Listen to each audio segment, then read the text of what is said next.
Okay. Alright. I'm very sorry about that, guys. Looks like my internet just kind of crashed. Well, not looks like. My internet did crash. Yeah, I'm so sorry about that. I don't know. I don't even remember where we were. But, yeah, no. Damn. Sorry about that. Hey, Tevya, how you doing, buddy? Yeah, man. Sorry about the show crashing on you guys like that. Yeah, right. Stupid internet. This is what I get for paying for high speed internet. It just doesn't work. Great. The mystical green beanie reboot. Yes, here I am. Still lacking my green beanie. I am the Roy Harper of comic book YouTubers. Oh man. Well, anyways, let's see. Okay. I guess we're gonna have to reshare all that stream information. But all right. So Tristan, yeah, we were talking about your pull list for this week. But yeah, no. So like, okay, there we go. Okay, so we were talking about the Miles Morales What If book. I totally forgot that was a book coming out this week, despite the fact that Marvel marketed the hell out of it. And I think it was a Something Sun that you picked up that I thought looked interesting at my local comic shop. That I just didn't read. Or buy, much rather, because just comics are expensive. But, yeah, no, dude.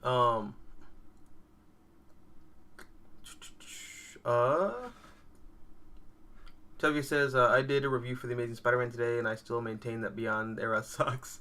No, dude, I feel that. But the Beyond Era is just one of those things that I'm not going to get too, like, heavily emotionally invested in. Be it good or bad. Just because it's a holdover era. You know, it's like getting mad about Convergence. You know, Convergence was like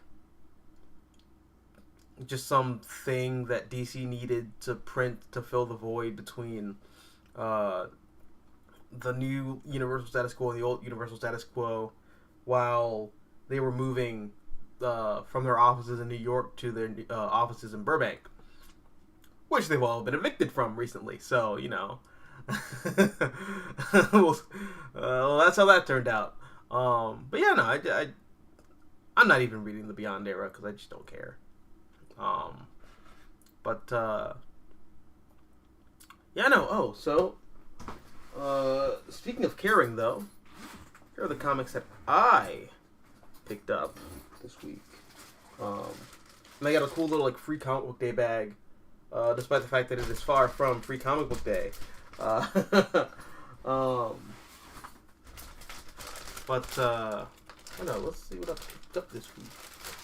Now, one of these comics is a comic that is not widely available in stores yet, but of the three comics that I picked up, actually, I got a Marvel, a DC, and I got an indie. So, I have Captain America Iron Man, number 4. This book just continues to be great, but I'll talk about that as as we kind of get more into the comics of the week that is. I got Batman Killing Time, number 1, and I got the Batman variant, which is hilarious because I do not like this costume at all. I think this costume is a total eyesore. I think it's terrible. Although within the context of the movie itself, it's one of those things that makes really... all this shit makes a lot of sense in context of the film, because it's all very functional. It's just, looking at it, looks kind of terrible and... but I guess I'm in the minority opinion there, because I know like a lot of other people love that costume. But yeah, oh well. and I got Judgment Day. This is a comic that I got from a buddy of mine who works at my local comic shop, and they do actually sell these online. They sell their comics online. Let me crack this bad boy open. I've only read it once, and I read it like 2 weeks ago. But they have their information on like how to purchase the thing in the back. But there's like a website for it. But this is Judgment Day. Really fun like indie comic that I'm probably gonna try to do a full review on. So I'm not gonna talk too intensely about it, but definitely something I want to hype up because a buddy of mine's working on it, and I think it's like really fun. But let's start off with the first book on this list. Before I do that, let me look at some of the chats up in here. Give me 1 second.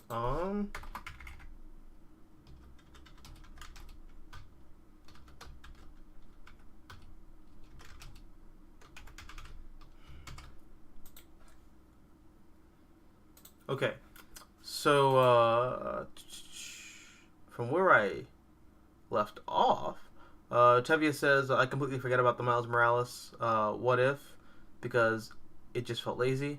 I can definitely see that. Yeah, I feel those vibes. But I haven't read it yet, so I can't make that judgment. But from the offset, it does feel a little lazy. CB Fan says, I'm collecting a lot of stuff in trade paperbacks, and the stuff that was never collected will be customized. That's smart. I know a buddy of mine from my local comic shop who was back issue hunting for a lot of those old 90s Green Lantern books from what's his name? Not Mitch Gerads. It's Gerard something. But he was like a consummate like 90s Green Lantern writer. And a lot of his stuff is it will not be collected in trade. Or at the very least there won't be any new printings of it in trade, because he turned out to be a child pornographer. So, there's that.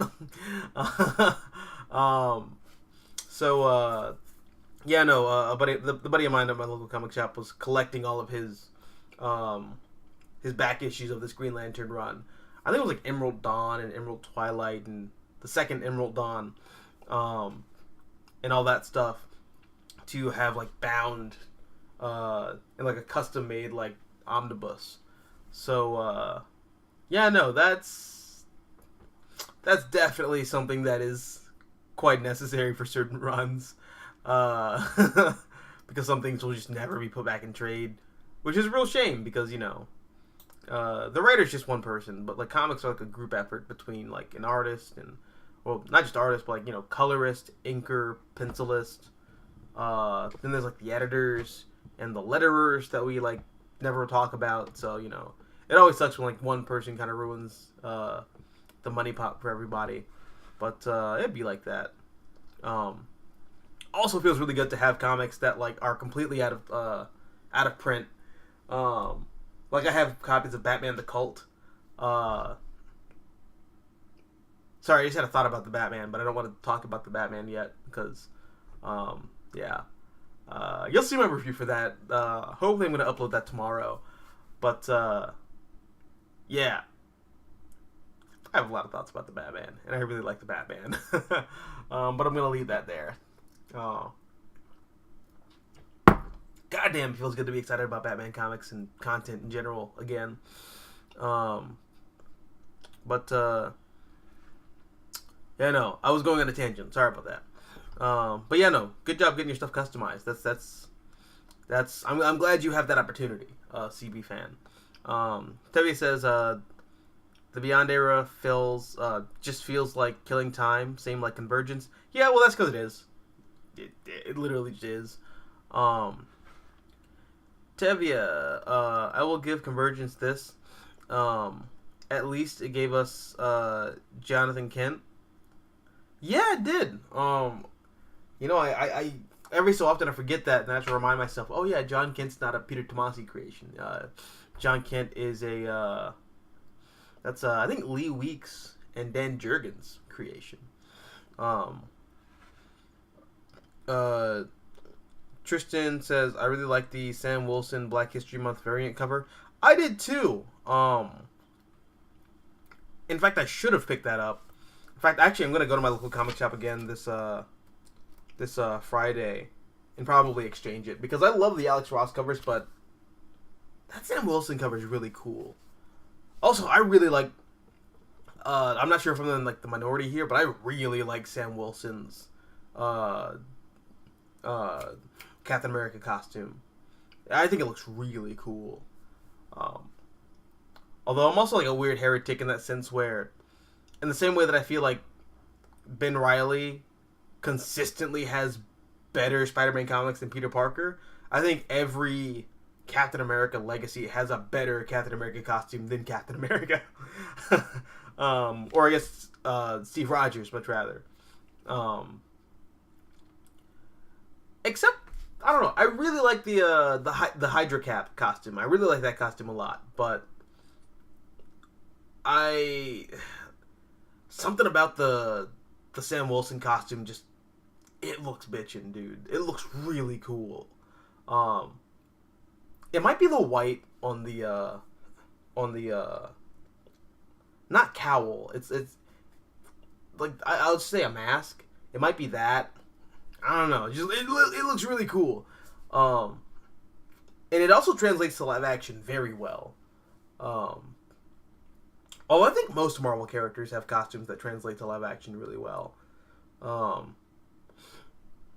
But I also really love the Bucky costume. Like the Bucky cap costume is perfection. I think Alex Ross designed that one too. And I also really like the God damn it, what's the name of Luke Cage and Jessica Jones' daughter? But she's Captain America in the future, and I love her costume a lot too. Just in general, I think the redesigns of Captain America's costume look really good.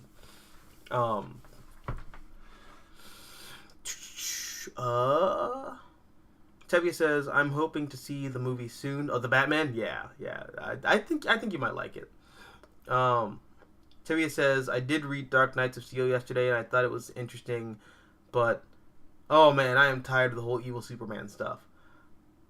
Yeah, well, that's. I don't like calling writers hacks, but Tom Taylor's really kind of.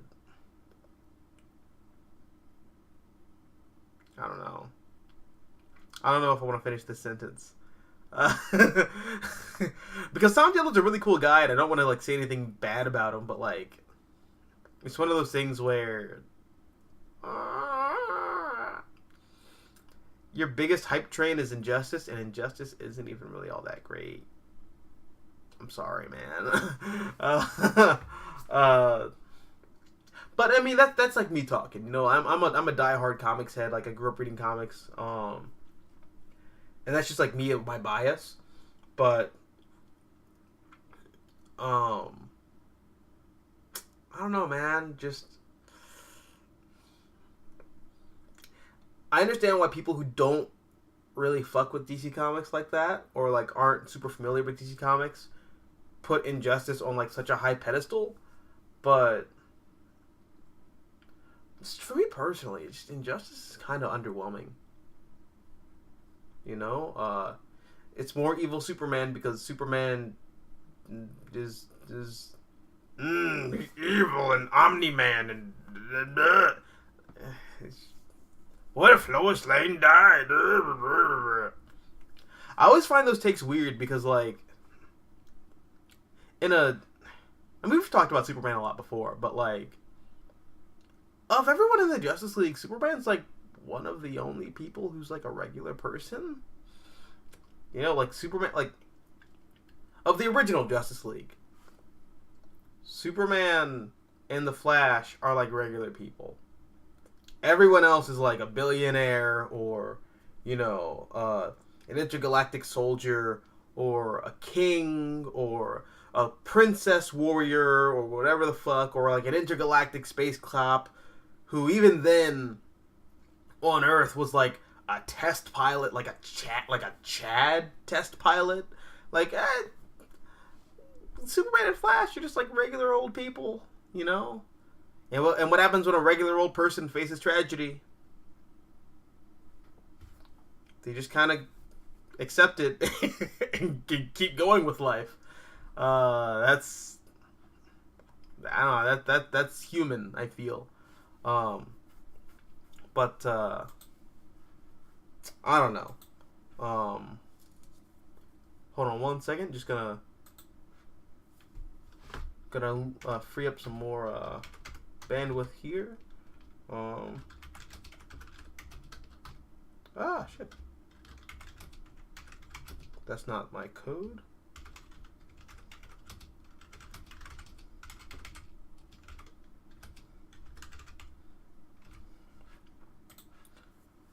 All right. But yeah, no, dude. I don't know. I'm not a big fan of Injustice, and I'm not a big fan of a lot of Tom Taylor's comics. So I don't know. Just Dark Knights of Steel started off with a lot of promise, and I don't know. Given what people have said recently, I'm not surprised. And then New Type J Release here. What's up, New Type? How you doing, buddy? It looks like I have lost the plot when it comes to keeping up with the chats. So I'm just gonna go off the last one that I just saw. With New Type JB Lee. Saying, speaking of Spider-Man clones, how come you don't like Kane? He had a cool run as the Scarlet Spider in the 2010s, and that was written by Christopher Yost. I'm sure it's good. I just had no interest in it. Granted, that was also at the time period where I was like at my wit's end. My wit's end with Spider-Man oversaturation. Which is something that I have a hard time accepting, even more so than Batman oversaturation and Superman oversaturation. Although I hear a lot of people who are like significantly older than myself say that like Superman's oversaturated, but I don't know. I feel like Superman gets like the crumbs. But it's one of those things where like it's the crumbs of being A-list, if that makes any sense. Hopefully it does. But like compared to Batman, Superman I feel like gets nothing but crumbs. Whereas Batman and Spider-Man are like endlessly like shoved in the public's face. Which I think is okay for Batman, because Batman is like, it's Batman, he's this larger than life, like mythological, like Batman, but with Spider-Man's not really that like guy, Spider-Man's not the big epic mythological hero that pop culture kind of likes to paint him out to be. Like he's literally a bug on a wall. Not literally, but like figuratively speaking, he is a bug on the wall. He's just a tiny part of a larger, functioning universe that is generally indifferent to him.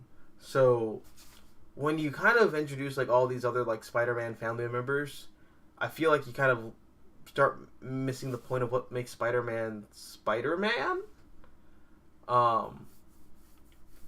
And unfortunately, I feel like that Kane Scarlet Spider book just came out at the wrong time. Because this was after like Spider-Verse, when Dan Slott made like Spider-Man, the Marvel Universe, like Jesus, where he's the center of the Marvel multiverse and all that. I just So I ignored it. But if it was a good book, then my fucking loss, right? I'll definitely try to check it out now. Because I've heard you and like several other people like recommend it to me and say that like it's something that's actually really good. I just had a big problem with like the Spider family concept and Spider-Man being pimped out like he's Batman. Like that's really what I had a problem with.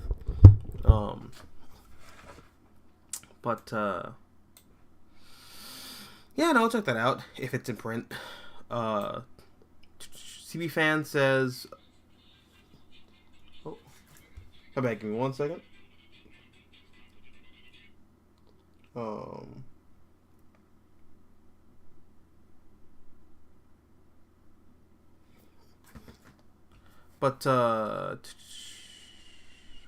yeah, so here we go.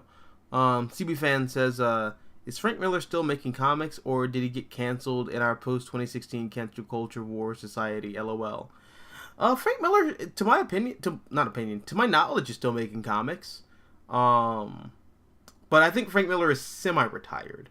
Like he'll pop in like everyone out again to like do a special or something like that. But like he's not really in the game anymore. Which I think is fine, It is unfortunate that Frank Miller gets like kicked out of conventions though for like shit that he said like years ago, because that's okay. I get it, like Holy Terror is like a racist abomination of a comic book, and also like a lot of the stuff that he said about like Al Qaeda and like Islam and the Muslim population and people, I get it. It's terrible. But also, if you like just an inkling of critical thinking, I feel if people just kind of took a step back and just use those critical thinking skills that are painfully lacked in modern society, you'd see that Frank Miller's not really thinking that deep about like Islam and the war on terror. He's just another boomer American who got hyper triggered by 9/11, and he was angry, and he was just kind of like lashing out at whatever little like crumbs of information that he was getting from like CNN or whatever the fuck. So, when he's like in Q&As, "I don't know shit about Islam. I just know that I hate Al Qaeda." Well, then, yeah, that's Frank Miller's political stance, Congratulations, you found out that like this boomer normie is a boomer normie, and he's gonna have like boomer normie opinions about politics. Oh well, I don't think that's something to cancel the man over endlessly, like 15 years after the fact that he's like said these things. But also it sets a negative precedent because all these other creators who are like, woohoo, consequence culture, it's not cancel culture. I'm on the right side of history. We'll see. 10, 15 years time. Assuming that a very lovely Russian psychopath who can't let go of the fucking Soviet Union, despite the fact that it didn't work the first time, sets us into a nuclear holocaust. Yeah, no, we'll see. If those sentiments hold up in the future, because that's the thing about like culture and the standards of like standards of decency and like culture norms, they're constantly changing. So in like 5-10 years time, you might say something now that's like totally acceptable that like the generation after us is going to look back on and say, well, that's terrible. Why would you think that? Why would you say that? What's wrong with you? So I don't know. I think canceling Frank Miller in the way that we've canceled Frank Miller is setting a dangerous precedent. So, but we'll see how that pans out in the near future. Very near future, I feel. Tevi Smoka says, speaking of Spider-Man, where is Kane Scarlet Spider? Because we haven't seen him in anything in a very long time. And frankly, it feels to me that Marvel has no idea what to do with either Ben or Kane. I agree. And I also feel like that is a major symptom of Marvel kind of turning Spider-Man into this like Spider Family character. It just kind of like fundamentally goes against like what the Marvel Universe was kind of founded on, and like all these characters kind of not being the House of Heroes type paragons that DC heroes are, where like they do kind of adopt like a family, so to speak. Those aren't the principles that like the Marvel Universe is founded on, so I don't know. It really does feel like a lot of the people working at Marvel now just don't quite know how to square that circle, because it's not a circle that's meant to be squared. Because it's a circle, not a square. Tevia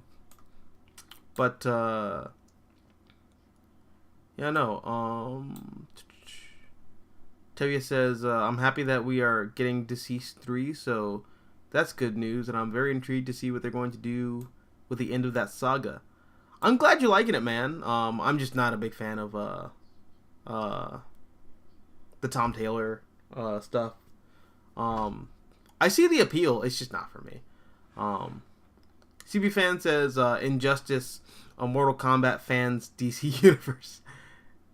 Exactly. A universe where like evil Superman takes over, and then good Superman shows up to beat up evil Superman, but before he has to do that, he has to like go through a gauntlet of other superheroes, and in one of those gauntlets, he faces Black Adam, where Black Adam starts throwing cars of like with people in them, and Superman just incinerates them. So, yeah, Mortal Kombat fans DC Universe. That's exactly what that is.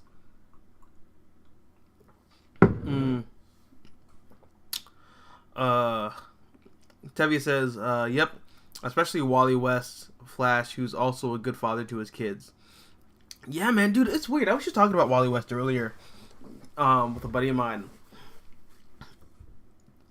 Wally has had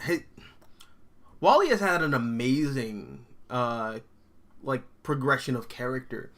From really the 1970s to now. I know he's a character in the 60s, but Silver and Bronze Age Flash comics, they're not that deep. They're not really all that deep. In fact, I started reading the first Flash issues today, because I was flipping through the Silver Age reprints of the Flash. Every issue's kind of the same, with just a different villain. It's exactly the same. It's very formulaic.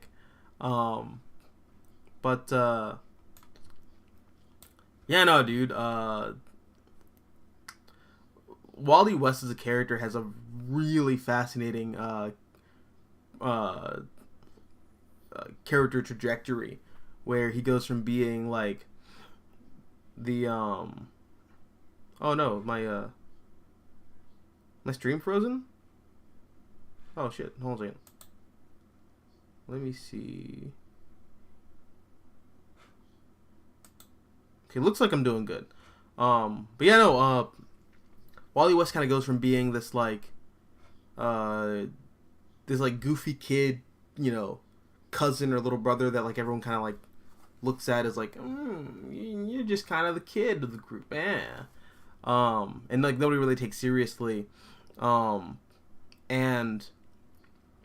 he gets to a point where he just kind of wants to quit because nobody does take him seriously, but then Barry Allen dies, saving the universe, and then everyone just kind of by default looks at Wally and says, so now that Barry's gone and Jay Garrick is old as shit, who's gonna be the Flash?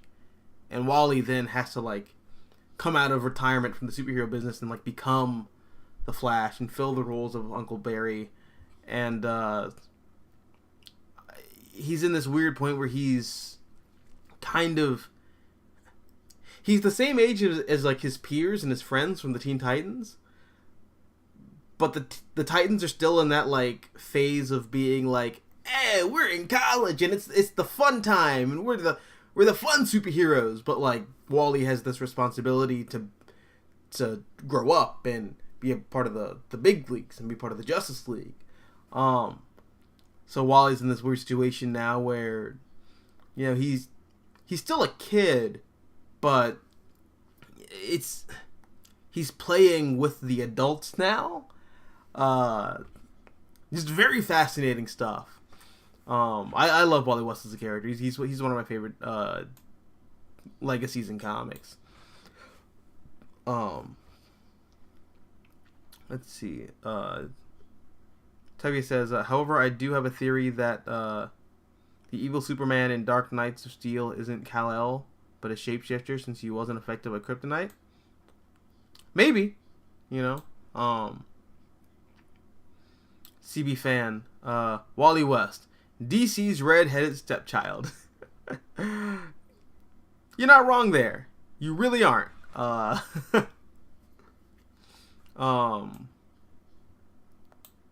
Okay. Oh, shit, right, I got distracted. Alright, so, comics. What did I read this week? So I already showed you what I got, but let me actually talk about the books that I read this week. So here we have Captain America, Iron Man.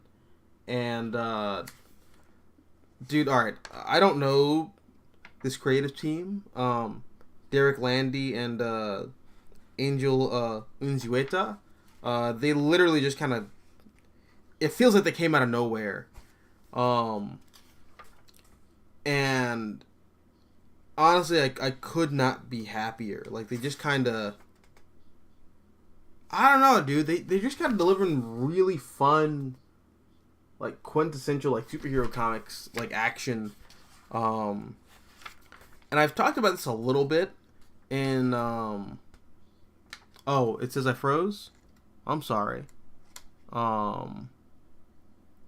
Although, it looks like I'm still going, so I'm gonna talk like I'm still going, so, alright.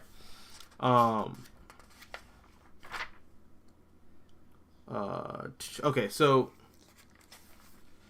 yeah, no,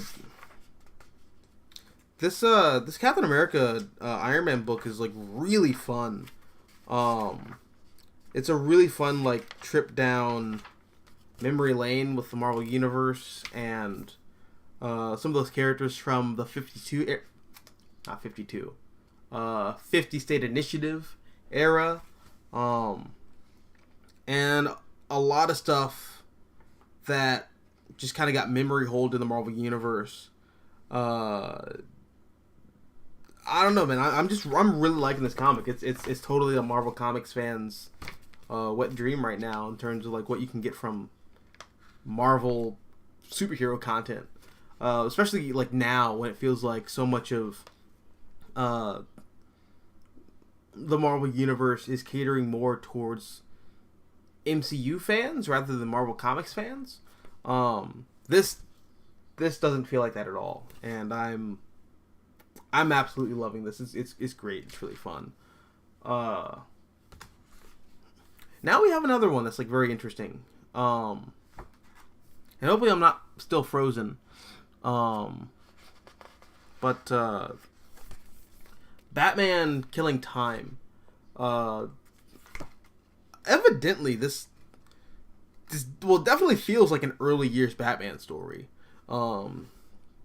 Just in the way that like the narration, curiously, I don't know who the narrator for this is, but because I thought it was Batman originally, but apparently it's not.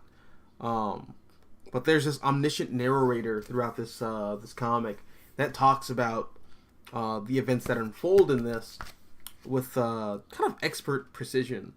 I don't know. Maybe it's like the clock. I mean, maybe, Clock King, possibly.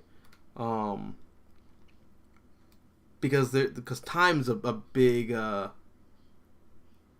Like, time is definitely like a big thing for this omniscient narrator. But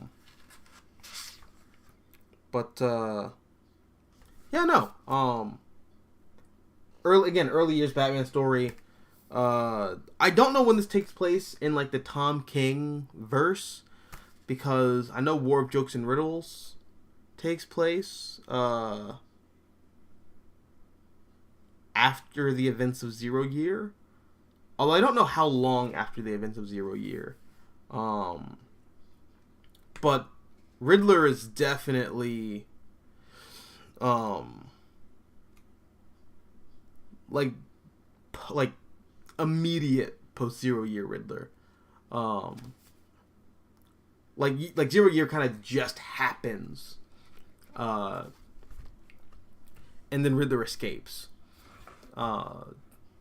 So yeah, man, I don't know. But we're introduced to like Killer Croc's like debut here. I don't know why I did air quotes for debut, but yeah, we're introduced to Killer Croc's like villainous debut. And hold on, just look at the art in this. Dave Marquez is the artist for this issue, not issue, but like for the series. And he delivers a lot of really good work here. Like, look at this. Just like absolutely breathtaking. Oh, and this one too. So, yeah, man. I'm digging the first issue. I mean, with Tom King books, it's always like a slow burn.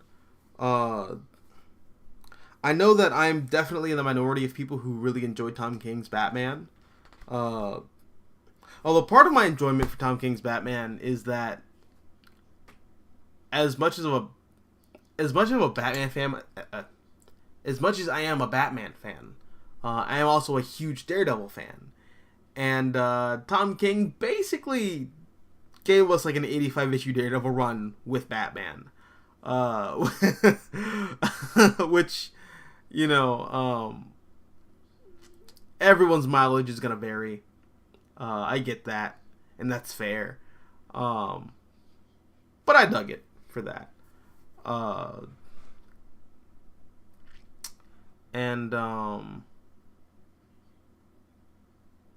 Damn, looks like I might have to end the stream soon, because my internet is just kind of going in and out on me. So I'm going to kind of end off on this last comic that I have here, which is Judgment Day. It's by my homies, well,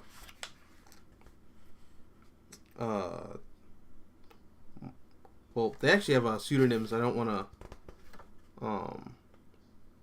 to like reveal any information about them that like they don't want revealed. You know what I mean? Because you know sometimes people like write under a pseudonym. Like I know like Gail Simone. That's not Gail Simone's real name. You know, just in a Jock. That's not Jock. Like yeah. So yeah. But yeah, no. Judgment Day. I really enjoyed this comic. It's a really fun fighting comic. I don't know how to describe it. It's one of those things that like it's hard to deliver a real pitch for. It's one of those things you just have to read. But yeah, no. All completely done. You know, it's homegrown. Yeah, I really dig it. It's a fun fighting comic. Definitely if you're a fan of like Street Fighter and stuff like that. This feels very much inspired by Street Fighter and Tekken and you know, like those kinds of like fighting game narratives. But yeah, no. You can check out the comic on afronomenon studios.com. Here's the link for the info down here. But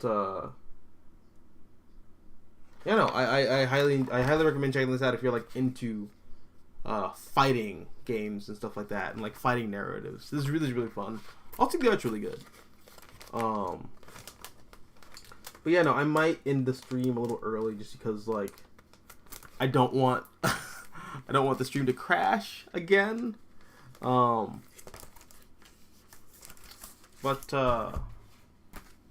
yeah, guys, it was. Oh, sorry, hold on a second. I'll just answer some like a few of these real quick. Before I dip, but Tevia says, "Oh God, another Tom King book pass." I feel that again. I'm in the minority. I really like Tom King, but I definitely see where you're coming from with that. CB fan says, "I like King." Same here. New Type JB Lee says, "Reading through some old Spidey comics, I feel like Norman Osborn should have stayed dead. He worked better as Peter's anti-Uncle Ben, a ghost who creates a legacy of evil." I very much agree, and I still think that having Norman Osborn come back from the dead was a mistake. Tristan says, "I read some of Tom King's Batman, but never read it physically. Killing Time is my first King book that I'll be reading from him." Yeah, man. So one of the things that like is kind of, I don't say paramount because it makes it sound more important than it actually is, but one of the big things that you probably have to know going into it is that Tom King books read very differently in trade, or much rather, they read very differently in immediate succession than they do reading it month to month or bi-weekly. Because King does this thing where he knows that he's writing in a long form storytelling format, and he uses that to both the best of the medium's ability and also to a detriment to himself. Which is just kind of like the problem you're going to run into in the current comics reading like climate, when everyone kind of reads things mostly in trade. Or reads them like digitally through back issues. But yeah, I don't know. I'd say just like keep that in the back of your head, because you will run into situations where you're like, "God damn, dude, get to the fucking point," and then you get to the end of it and you're like, "Oh wait, that was the point." But when you read everything all together, like it feels meatier than it actually was when you were just reading it issue to issue. So yeah, there's that. New Type JB Lee says, also I prefer the Hobgoblin over Norman's Green Goblin. I agree. And I think the Hobgoblin's a fantastic villain, a fantastic character that doesn't get nearly as much respect as Norman Osborn, which that just hurts my soul.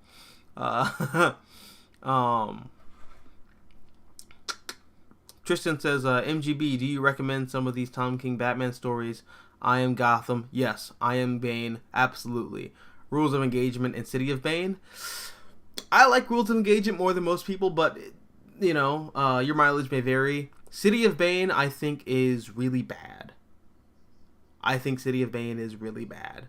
But it's the finale to Tom King's run, and I think on the whole, Tom King's run is pretty good. It's just that finale is... Well, there's stuff in it that I like, you know? I like how you get to that, like, almost Joel Schumacher Batman Forever-esque ending with the character, where Bruce Wayne admits to himself, "I'm not Batman because I have to be, I'm Batman because I choose to be." Like, you know, it's good for that. You know, I think that's really good. And all the Thomas Wayne stuff, I think, works on paper better than it does in execution. But also Tom King was like, his whole run got rushed near the end because everyone kept freaking out about like, Batman is not selling as well as the Hulk, and everyone made a big deal about that, which made DC freak out, and kicked Tom King off the book 15 issues earlier than he expected to end his series. So yeah. There's that. Tubby says, I agree, Norman Osborn should remain dead. New Type JB Lee says, I wonder why some people have a problem with Tom King. With Tim being by, because in the 2000s, there was a lot of fanfic of that ship with Tim and Connor. Yeah, I agree. You know, I don't understand where this ire comes from. I think a lot of it is just like the current political climate kind of having a stranglehold on like every like facet of everyday life now. So people who like generally don't give a shit about comics are like freaking out about stuff in comics, and it's like, dude, who gives a shit? Tim Drake is gay now. Okay, well, now a joke that everyone's been making for the past like 20 years is now canon. I don't give a shit. Like, you know, that's how I feel about it, you know.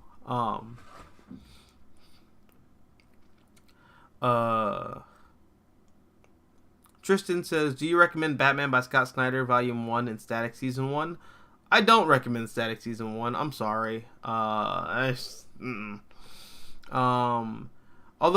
the Batman Volume 1, I mean, it depends. You know, I'll talk about this in my review for The Batman, where Batman's one of those. DC is a universe where all of their characters are extremely, what's the word?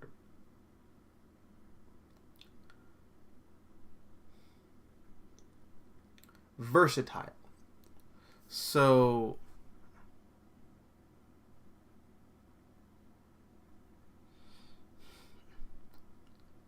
yeah, no, it's one of those weird things where, like,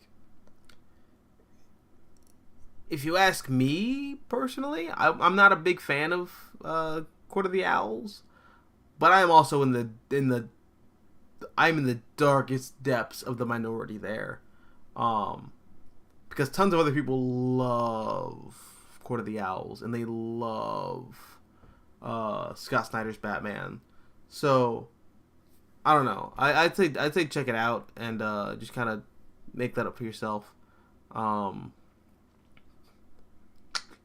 But again, just going off of my recommendation, I would say just read Batman R.I.P. because it's the same story. But I don't know. I like Batman R.I.P. better. Alright,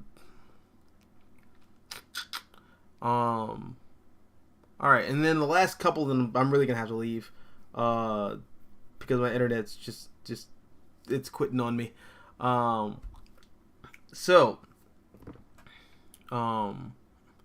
Any opinion on Harry Osborn now being dead and buried, and do you believe Mayday Parker will someday exist in the main Marvel Universe to punch Mephisto in the face?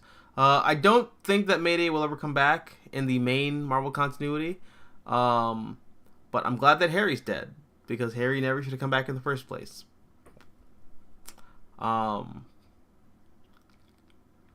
Hobgoblin had a great arc with my girl Mayday Parker, Spider Girl. Yeah, he did. I think so. Well, I think Green Goblin. Unless you meant I don't know. I don't know if you meant Hobgoblin or Green Goblin. But when I think of Mayday and a Goblin, I think of Normie Osborn. Like little Normie, who grows up and becomes like a Jared Leto like ghetto goblin, kind of. I think his costume looks really great though. But yeah, no. CB Fan says Marvel and DC business structure. Bring back characters and shake up stuff for popular demand. Think of the publicity. Yep, that is exactly what that is. It's not about the story, it's about the money. It's a very black-pilled way of looking at it. But Yeah. That's how the companies view it. The creators, thankfully, don't view it that way, though. Tevye says City of Bane was a complete train wreck. Yeah, kind of was. New Type Jubilee says another big thing about Tim being bi was that it was executed way better than the Iceman coming out thing that Bendis did. Yes, it was. And regardless of how you feel about Tim Drake being outed as bisexual, at least it wasn't nearly as bad as the Iceman thing. Although honestly, and I don't want to make this like a Marvel versus DC thing, where it's like my company wars, I'm a Marvel and I'm a DC. But you know, I do think DC, at least given some of the history with like their LGBTQ characters, I think DC is generally kind of better at, you know, having characters come out in a mature fashion. Because Jesus Christ, have you read that issue where North Star comes out as, you know, gay? It's awful. You know, I can't remember what... It's like one of the issues of Alpha Flight, but he's like, no, and I am here, and I am the bisexual... He's like, I am the homosexual, and I am here to stand up for the gay rights and the rights of the gays, and blah, blah, blah, because I am the homosexual... It's like, dude, this is terrible. Who wrote this? Whereas, like, I think Pied Piper, who came out just, like, issues prior, like months prior, in, like, one of the issues of The Flash, like, that's handled with way more grace and nuance. Like, I don't know. I think a lot of the creators at DC, for the most part, for painting a broad brush with it, I think DC does a better job of having characters come out of the closet, just historically speaking. Jesus, that North Star shit was cringe. But yeah, I know. Tevye says the Thomas Wayne stuff in Court of Bane made no sense to me. So some of that is kind of like coming off of the heels of The Button, which I don't know. I like it on paper. It's just like in execution, it's not executed very well. It's very rushed, and it's very clearly rushed. Yeah,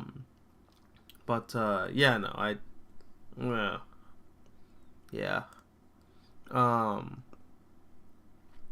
Also, it was around that same time when we had Bendis do that terrible Superman book.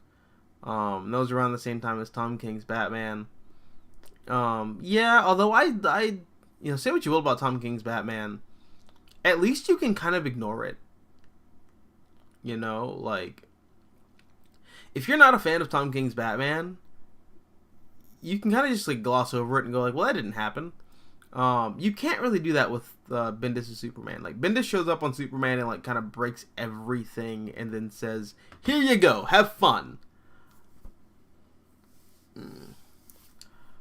Philip Kennedy Johnson's actually doing a really good job with the shit he's been given, quite frankly.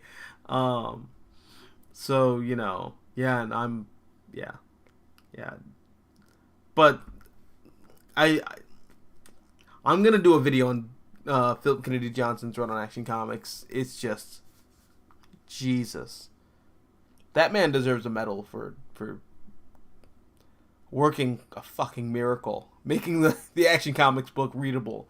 Not just readable, one of the best comics on stands right now, but like still, Jesus. New Type Jubilee says, the reason why I like the Hobgoblin is that he framed and ruined the lives of so many people, like Lefty Donovan, Flash Thompson, and Ned Leeds. Same here, man. I love the Hobgoblin as a character. I love the mystery. I do think it got drawn out a little bit too long, but when you read it all works out very well in the end.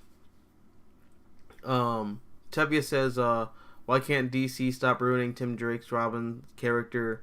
The same with John Kent. Well, I don't know. It's one of those weird things where John Kent is kind of a new character, so regardless of how we felt about the Tomasi run on Superman, from an outside looking in perspective, like, John wasn't really all fat developed, so you can kind of just do whatever you want with John. Although Tim has been in a weird situation where I feel like ever since Damian Wayne was introduced, Tim was immediately relegated to the background. So I don't know. Tim's just had a rough go about it this whole time. Yeah. CB Fan says Marvel and DC business structure. Origins, deaths, resurrections, retcons, reboots, and events.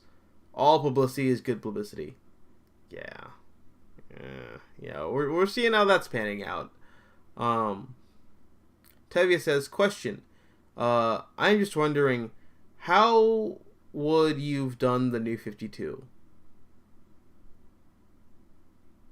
How would I have done the New 52?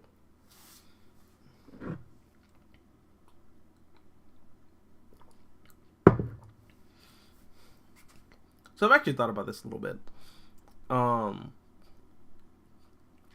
First of all, I would not have tried to make it emulate the Marvel Ultimate Universe as hard as Jeff Johns tried to make it look. Or I guess tried to emulate. Fuck, words aren't coming out right, but you know what I mean. Jeff Johns really tried to emulate the Ultimate Universe with the New 52, and that just didn't work. I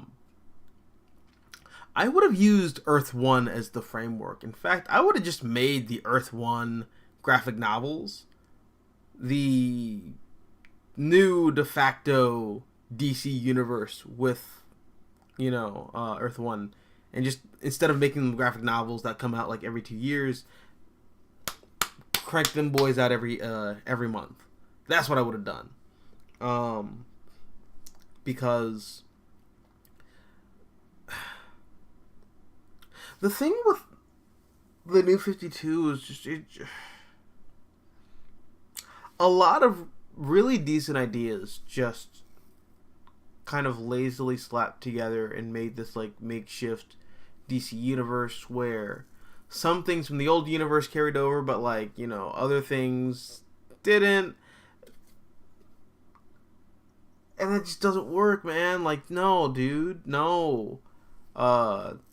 That's the problem that I think Crisis had. Or I guess the original post-Crisis universe had. They tried to, get rid of a lot of other stuff, but keep some stuff. It's nah, dude, if you're gonna reboot, just fucking reboot. Get rid of everything. Start fresh.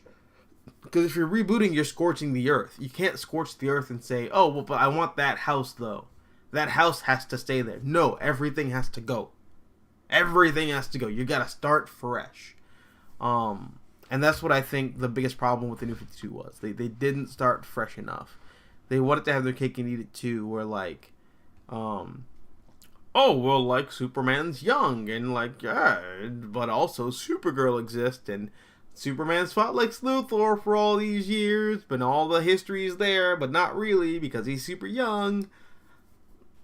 No, either don't reboot it all and keep everything, or just wipe the slate clean and start fresh, but don't do this weird in-between shit. Just don't. I don't know. But that's the big problem that I have with the New 52. Which, honestly, I was fine with the New 52 when it first started. I was totally behind it. Like, yeah, no, reboot the DC universe. Let's go for it.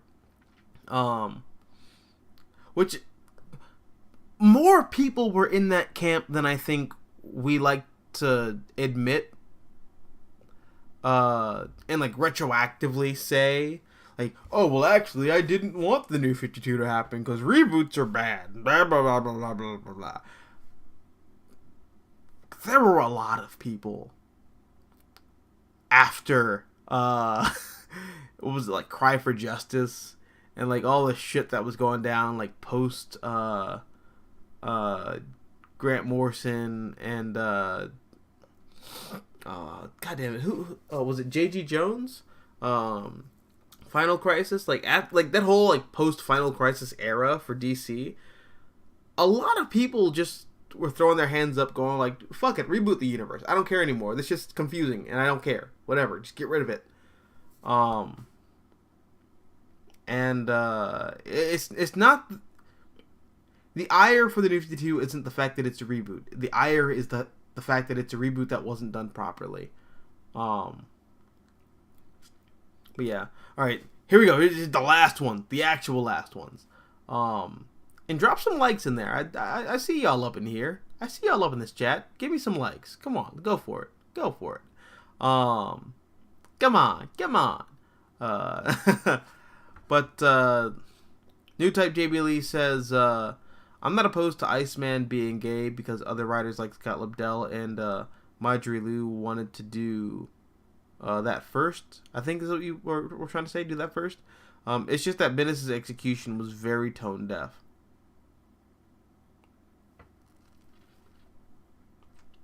I'm not gonna say it, but yeah. New Type JB Lee says, as hated as Bendis' Superman is, there are worse Superman stories. Remember the Big Barda porno story by John Byrne? Okay, hold on a second, though. Hold on. I do like that story, though.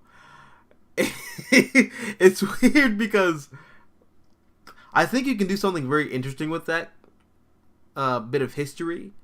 Especially now that Superman doesn't have a secret identity and he's just kind of viewed as Superman 24/7, and he's kind of ascended to this realm of being like mythic and godlike in his own right. I think you can do something very fascinating digging that concept up, where it's like, hey, the Superman's the modern god who lives in like a castle in the middle of the Antarctic. God apparently made porn once upon a time with a woman who was married. I think you can do something really fascinating with that concept. The making God bleed idea. I don't know. I think you can do something interesting with that. Yeah, CB Fan says DC's Ultimate Marvel counterparts, All-Star, New 52, and Earth 1. Yeah, all which crashed and burned, unfortunately. I really liked Earth 1. I think Green Lantern Earth 1 still might be my favorite of the Earth 1 titles. Although I still have a soft spot in my heart for Superman Earth 1. New Type JB Lee says, one big problem with the New 52 was that DC really wanted to recreate 90s Marvel for some reason.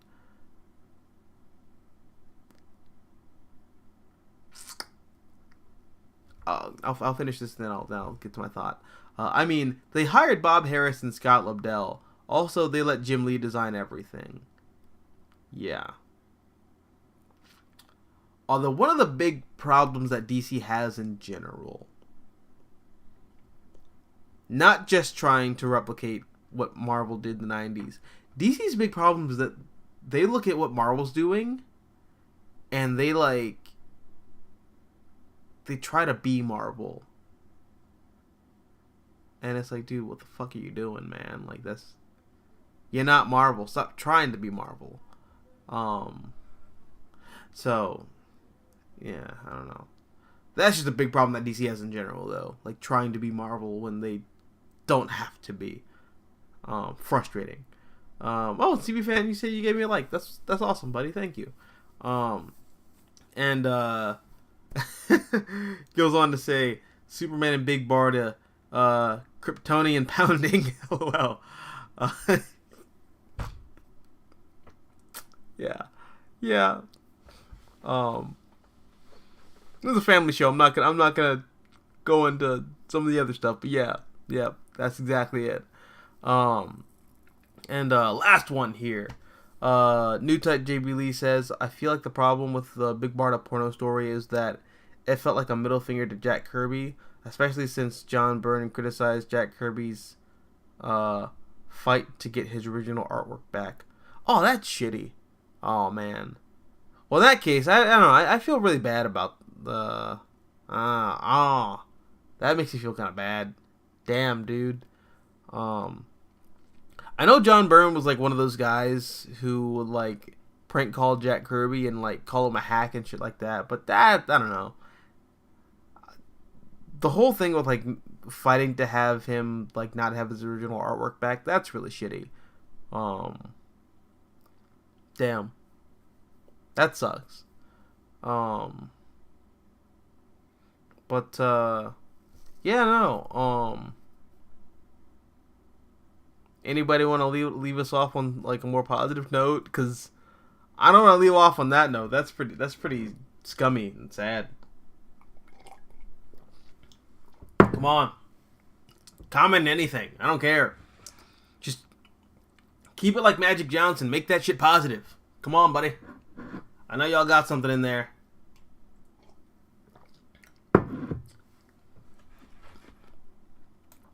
Let's see. Oh, well, it doesn't look like anybody has anything to say. But, yeah, no, dudes. I guess since I'm looking at this cover of Batman Killing Time, I'm not gonna spoil. CB fan says, Ultimates 2 video, please. It's on its way. I'm almost done. I know I've been saying that for the past, like, 4 weeks, but it's actually almost done. Right now I'm just having a really shitty time, reinstalling Marvel's Avengers because I'm lazy as shit and I am not going to edit a 40-minute fucking video. I'm not doing it. I've done that before. Bullshit. Never again. Never again am I doing that. So I'm putting some gameplay in the background just like I did with the first 2 Ultimates retrospectives. Yeah, no, I'm having a hard time reinstalling Marvel's Avengers. And getting all the characters that I had, because it's a Square Enix game, and Square Enix demands all of your PS4's memory. I don't know why they do that, but oh well. But yeah, no. I had a lot of fun with this Ultimates retrospective. Really good. I'm really proud of how it came out. I don't know exactly when it's gonna drop now. Just because I'm in the middle of like the school semester, so but yeah, no, it's coming. It's coming. That's what she said, but it is coming. And I hope you like it because I've had a lot of fun making it. I've had a lot of fun going back and reading all of the Ultimate Universe stuff to properly craft the retrospective for it. So yeah, no, that's definitely on its way. And I'm glad people are enjoying that because I love the Ultimate Universe and I'm always happy to bump into people who also feel the same way about it as I do. But yeah, guys, and my internet's doing a thing again. So with that said, thank y'all for showing up again. I really appreciate it. I love talking comics with you guys. It's always a pleasure. Yeah, no. As always, until next time, Adios, nachos. Adios. Wait. Before I say adios, check out my review for the Batman tomorrow. It's dropping tomorrow evening. Check it out. It's great. Yes. And CB fan does a high five for Ultimate Marvel. Yes, high five, CB fan. All right. Now that's it. Thanks. All right. Adios, nachos. Adios.